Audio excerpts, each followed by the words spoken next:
narimaze igihe kinini ndiko ndiyumvira ku mugani ucibwa mu Kirundi no mu Kinyarwanda uvuga ati ngo ushaka umuhutu amutuma uwundi. Narimaze igihe kirekire ndawiyumvira ko, ariko kuva ku munsi w'ejo naratahuye ico boba barashatse kuvuga. Aha ni mu gihe nabonye Olivier Nduhungirehe, umwe mu bitwa ko araba FDLR, umwe mu bantu Kagame yita ko ari FDLR. FDLR bwa bwoko canke babantu badahuza na FPR inkotanyi. Olivier Nduhungirehe n'umushikiranganje ajejwe imigenderanire y'u Rwanda n'amakungu, u Rwanda n'ibindi bihugu, yagaragaye atuka Tshisekedi amwishura mu kibanza ca Kagame. Ndaje ndabibabwire. Uwa kabiri ni Evode, Senateur Evode. Wewe biranagaragara urya nawe nyene ari muri bamwe Kagame yita FDLR. Aba rero babiri bafashe barifatira mu gahanga umukuru w'igihugu ca Kongo Tshisekedi, ariko babikora bavuga ati ngo bashaka amaco y'inda, ngo bashaka babe barizigamye na kabiri. Aba bose ndaje tubavugeko. Reka tubanze turabire hamwe ivyo babwiye Tshisekedi mu kumuburira indero canke mu kugira ngo bamusubije mu kibanza ca Paul Kagame sebuja wabo yabatumye. Imbere ya vyose mbanje kubaramutsa, ndabaramukije mwese bakunzi ba Fleury Podcast TV aho muherereye hose mu butandukane bwanyu. Ndizera ko muguwe neza. Jewe Fleury Patriote nkuko bisanzwe, imbere ya micro, imbere ya kamera murumva ko ijwi ritameze neza, nase kwirigwa ntavuganye na mwebwe canke tutarabiye hamwe ubusesanguzi canke amakuru, ariko aracana ko haba mu vy'imibano, mu vy'imigenderanire, mu mutekano w'akarere hose amakuru aruzuye. Turava mu Rwanda tuje dukora ibiganiro vy'intambara za Kongo, eka tugaruke no mu gihugu cacu ciza c'u Burundi, hose hari amakuru adasanzwe. Rero kaze na karibu. Uyu Olivier Nduhungirehe yishuye Tshisekedi mu majambo avuga ati, abicishije ku rubuga rwiwe rwa Twitter. Uru rubuga rusa nko kumengo n'ikigwanisho c'u Rwanda. Tshisekedi abivugira mu ruhame, akabivugira mu bantu, akabivugira imbere y'abadiplomate. Kagame akagenda kwidoga kuri Twitter n'umuryango wiwe n'izi ncoreke ziwe, harimo Olivier Nduhungirehe cane. Olivier Nduhungirehe nawe nyene yarahagurutse agenda ku rukuta rwiwe rwa Twitter ariyo X y'uno munsi, avuga ati, yabivuze mu Gifaransa, yandikira Tshisekedi amwishura amubwira ati, Tshisekedi, Monsieur le Président de la République démocratique du Congo, tu pourras attendre jusqu'au calendrier des Grecs. Ahari mu gihe Tshisekedi mu Bubirigi imbere y'abadiaspora b'abakongomani n'abadiplomate yababwiye ati, ko natanze ukuboko kw'amahoro kwa Kagame, aba nabo bakaba ari kubagiriza Kongo na leta ya Kongo ko idashaka amahoro. Rero nabikoreye mu ruhame kugira mfate atemwe, nama nabibabwiye ko ariyo terme yakoresheje, aba bose bari ngaha babone ko jewe bambeshera ukuboko kw'amahoro naguhaye Kagame, kandi ndizera ko ndazi ko vyabakoze ko birabatrubra. Niko Tshisekedi yavuze, je sais que ça a troublé, mugabo ndizera ko bazogaruka kandi bampa inyisho itomoye. Niho Olivier Nduhungirehe ku munsi w'ejo abicishije kuri izo mbuga ziwe yagenda yifatira Tshisekedi mu gahanga avuga ati, uzurindire uzoruha. Mu ncamake, tu pourras attendre jusqu'au calendrier des Grecs. Calendrier des Grecs nzoza ndayivuge ko umwanya munini wisanzuye, hari igituma yagize reference kuri calendrier des Grecs. Mu ncamake ni expression abashatse kumubwira ati, ivyo urindiriye ntibizokunda, nta Rwanda ruriko ruraza ngo ruyaga ivy'amahoro, mu gihe u Rwanda rwagiriza Tshisekedi kari karakora ngo ibintu bita comedy canke drama, aho mbere muri ayo majambo Olivier Nduhungirehe yanditse avuga ati ngo avyita ko ari commedia dell'arte, l'art di comedy. Rero aya majambo ya Nduhungirehe ngo agaragaza ukungene yoba yaraye adasinziriye ari ku musonga canke ari ku gitugu ca Paul Kagame, amubaza diplomasi yakunaniye, ko bose bavuga ku rubuga rwa diplomasi u Rwanda rwatsinzwe na Kongo, tukaba turiko turata n'ibibanza bitandukanye mu burere vyitwa ko twafashe, abana b'u Rwanda bahereyeyo, abakongomani twatoye ku nguvu bahonye, igisirikare c'u Rwanda gihereyeyo, tuko turakora iki? Niho Nduhungirehe ngo yikangura n'umujinya mwinshi acaja ku rubuga rwa Twitter basanzwe bahungira ko bakoresha mu kuvuga, atuka Tshisekedi. Yongeye abandanya mubwira ati, ngo twebwe turiko turaza kuza kuyaga ibintu vy'amahoro, ngo ahubwo ngo umuntu yoba kurindiriye, ngo nibaza ko ari umumediateur w'umunyamerika, wewe yiteze kugaruka ku kiyago ngo ca cadre. Hari ikintu bita ngo cadre régional d'intégration économique. Ibi nivyo bariko barayaga kandi nivyo Rwanda rwari rwiteze ko Tshisekedi avuga ati ndabasinyiye. Mwibike ko amasezerano Tshisekedi aheruka kuboyikota canke aheruka kwanka ku mugaragaro yari amasezerano atuma ubutare bwa Kongo bwimbwa na Amerika bukagenda kuba rafine bukagenda guhingurirwa canke bugaca mu gihugu kibanyi cy'u Rwanda hakurya ya Kanyaru. Aya masezerano Tshisekedi yarayanse ku mugaragaro aho yasize imbere imvo zumvikana. Yavuze ati noja gusinya amasezerano gute y'ubucuruza yo kwimba ubutare mu gihe abana b'abakongomani bariko barafa bazira ubwo butare, mu gihe igihugu ca Kongo kibuze amahoro imyaka 30 irenga kubera ubwo butare.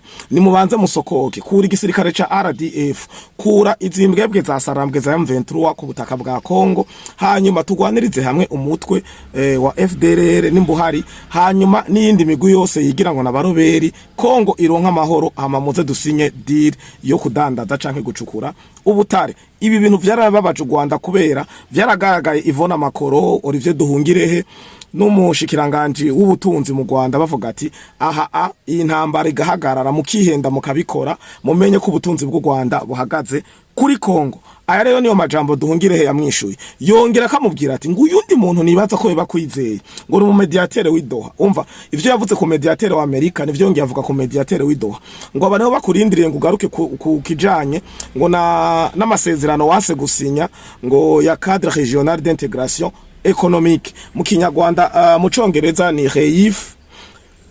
Rero aya masezerano niyo bahagarariye ko aya nayo Kagame niyo yagize urufunguruzo, Tshisekedi nawe ayagira urufunguruzo. Rero sinzi ko bazoja kugurura hehe mu gihe bariko baragira amakimbirane ameze nk'uku uye, ariko uku nukumaramara kurengeje aho igihugu kibeshwaho n'amaraso, ubwicanyi n'ubutare bw'ikindi gihugu. Undi muntu naye namubabwiye mu ntangamarara ni Senateur Evode. Senateur Evode yakoresheje amajambo yagakavyo, amajambo atagira indero, ariko nta gitangaje ubana na Suneba ngo ugasuneba nkawe. Aha ndavuga mu gihe uyu mu FDLR uyu muhutu Evode Senateur wewe yarigeze kuba abano mu buhungiro. Icatumye ataha kubana n'inkotanyi nzokibategurira, nzobifatanya n'ikiganiro nzoba ndiko ndakora ca Olivier Duhungirehe, ndababwire se wiwe Duhungirehe ukungene yishwe n'inkotanyi, ariko Olivier Duhungirehe akaguma akorana n'inkotanyi. Imigambi yiwe yose ubu turiko turayitohoza kandi ndashima ko turiko turabimenya.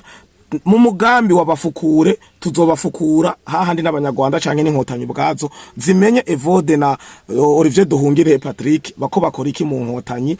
Boba bariko baracura bufuni na buhoro bene wabo b'abahutu bitwa aba FDLR. Uno musi ndiko ndabivuga uko kuko niko bivugwa, uravye n'amakomunike na Duhungirehe yarabivuze muri amajambo yabwiye Tshisekedi ngo hagarika kwica ngo ubwoko bw'abahutu ngo abanyarwanda ngo abanyamurenge n'abandi benshi. Nico gituma naje yo ndiko ndagira replique canke ndiko ndagira analyse, ibi ndabikoresha ukunyene kuko birahari. Ibi birahari, hariho Hutu, Tutsi, Twa, kandi si gitutsi, ariko ku Rwanda kuba umuhutu ni gitutsi kuko uba uri mu FDLR, uba uri umwe mu bakoze genocide, hoho bivanye n'imyaka ubufise uba wigorewe kuko ikibazo ca mbere bakubaza warihe igihe genocide mu Rwanda yaba kusanzwe ukuze. Ibi rero mukamuzi ko genocide yo mu Rwanda mu 1994 ivuga ko arabahutu bishe ubwoko bw'abatutsi. Evode rero Senateri nawe yagaragaye abwira Tshisekedi ati Tshisekedi ndabona kumengo n'intumva, Tshisekedi afise ngo ingwara, aho benshi bavuga ati Tshisekedi ngo afise ngo amnesia n'ibindi vyinshi vyo kumutuka. Rero Senateur Evode nawe yaje avuga ati Tshisekedi bakwiriye kumurasa ngo amasasu menshi yo ku matwi ngo akaziba kuko ngo asanzwe atanumva. Aya rero majambo ntimwibaze ngo baba bariko barayavuga kubera babikunze, bayavuga bayavugishijwe kubera mu gihugu cy'u Rwanda ubu hari tension iteye ubwoba, hari iterabwoba, hari yicwa rubozo, hari ubwicanyi bwandani ndani, hakabaho n'ikintu congeye kwaduka ku muvuduko udasanzwe kuko gisanzwe gihari gusa cakabije umuvuduko. Ni ikintu mu Rwanda basanzwe bita mu nyankire, bisigura Kagame kwase abandi bose ba generale, aba officier, abandi bose bashikiranganje bategezwa kukwanga. Iyi mu nyankire yongeye kwaduga mu gisirikare. Ibi navyo ndaje tubakorere ikiganiro kirambuye aho havugwa ko hari abasirikare bibisongereza bikuru aho harimo generale Furu umwe akamwe n'aba generale major babiri bafunzwe bazira ibi na biriya ndaje ndabakorera ikiganiro cabo gusa ndababwira igituma nongere ndabamenyeshe ko u Rwanda gongeye guhamagarira ngo kwiyandikisha kuja mu gisirikare aho amakomantere n'amajambo menshi mu gihugu c'u Rwanda ari menshi abanyagihugu ndaje nze kubabwira ico bariko barabivuga ko mugabo iyo communique ndaza kuyibashirirako canke reka ndayishire ngaha tugende tuyiravye ni communique igihugu c'u Rwanda cahamagariye ugwaruka inkumi n'imisore ngo bagende kwiyandikisha mu ba officier ba gisirikare aho benshi ndabacire ku masonga baciye babaza u Rwanda rwangaje kangahe abandi nabo ngo mbega babandi igihumbi n'amajana ngahe harimo umuhungu wa Kagame heruka kuja kwimika nk'aba officier ngo baraheze muri uno mwanya baheze nk'ifu y'imijira aho muhamagarara abandi ba officier bigaragaza ko abanyarwanda bamaze gukanguka babonye ico bariko barahamagarirwa bariko barabinjiza mu gisirikare nta n'ubu officier ngo burinda guhera wewe ugiye mu gisirikare ni imisi 2 canke imisi 3 umenye gusambura inkoho no kurasa watumbereza canke udatumbereza baca gutwara ku murongo w'urugamba ibi akaba ari byo biko birabaviramwo urupfu bapfa ku bwinshi kubera nta strategie nta tactique nta experience abana b'abanyarwanda eka n'abarundi bagenda baratoragura mu makambi hirya no hino yaba zana Kivare ngaho mu Rwanda Kenya n'ahandi henshi n'abafatwa mu ijoro ubu umuhungu wese yiyerereza sirtu muri babandi b'ubwoko Kagame adakunda aba FDLR mu Rwanda hagati ngo bagufashe mu ijoro uri kuriyerereza canke bakagufata mu ikosa kakororero ukabura umuzunguzayi bakagufatana iryo kosa bakabonura umuhungu w'ibigango ufise ibiguvu baca bagutwara muri formation ya gisirikare umuryango ntuzosubira kukubona ni mu gihe imva ziguma zuzura ku muvuduko udasanzwe ariko ibi byo ndaje ndabivange tubikorere hamwe nibi bijanye n'abasirikare bariko barafungwa agasakisaki bazira mu nyankire abandi nabo bazira amafaranga Kagame ariko arabasaba ngo ayakoreshe ivyo ashaka kuyakoresha bakamwankira n'ibindi vyinshi aya makuru ya gisirikare reka ndeke kuyavanga naya yaba Olivier Duhungirehe na ba Senateur Evode ariko nagomba kubamenyesha ko Olivier Duhungirehe se wiwe n'umuhutu 100% Olivier Duhungirehe n'umuhutu 100% ibi navuze ko no musi ndabivuga uko kuko n'amakomunike bakoresheje yaba Evode Senateur Evode canke Olivier Duhungirehe nabo babikoresheje uko nyene se wa Duhungirehe yishwe n'inkotanyi hari impamvu rero ivugwa ko Duhungirehe ari karakorera FPR inkotanyi ndabibutse ko Duhungirehe yahoze ari mu ambassadeur w'u Rwanda mu gihugu ca Pays-Bas icamukuyeyo narigeze kugicisha mu kiganiro ngaha aho Kagame yamukuyeho bitaraririye bivuga ko andero kandi atari karubaha amategeko na Fedorute u Rwanda rwamuhaye ngo mu gihe ari karafata inzira zo kwifatira ama decision yiwe rero amaze kwicarikwa agakubitwa akajana kwa Kabuga agafungwa bagacurika bagacuranura niho bongeye kumugarukana muri leta acagaruka ari umushikiranganje w'imigenderanire aje rero yumvira akora ku murongo w'inkotanyi ku murongo wa Kagame aya makuru ya Olivier Duhungirehe na Senateur Evode igituma bayoboka FPR inkotanyi nzo yabakorera mu misi ejo canke hirya ejo nzoza ndayabakorera ariko nari nabaciye ku masonga ko Evode yari yarahungiye mu mahanga arasaba kuza mu Rwanda ashitse mu Rwanda baramwakiriye mu nyuma ngo baramufunga hanyuma mu nyuma wewe upfa kwemera condition za Kagame baca bakuduza mu ntera nkuko babivuga mu Kinyarwanda Senateur Evode acacika umusenateur ariwe mukenguza amateka mu rurimi